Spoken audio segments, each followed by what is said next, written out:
মা, এটা আপনি কি করছেন? শাক তুলছেন?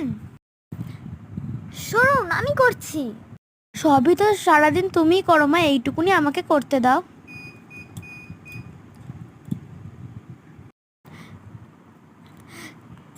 আপনি রান্না করতেও চলে এসেছেন? এইটুকুনি আমি নাহলে করেই নেবো, সরুন। এইটুকুনি তো করে নিন আমি, তুমি তো প্রত্যেক দিনই করো। বৌমা, ও বৌমা, কি করছো? বিছানাটা পেতে দিচ্ছি। তোমাকে আমার বিছানা করতে হবে না, তুমি তোমার ঘরে গিয়ে শুয়ে পড়ো। সবই তো আপনি সারাদিনে করলেন, বিছানাটা নাহলে আমি পেতে দিই, আপনি একটু রেস্ট করুন। সারাদিন তো তুমিও আমার হাতে হাতে কাজ করেছো, এবার যাও না, তুমিও একটু রেস্ট করো। সব শাশুড়ি মারাই যদি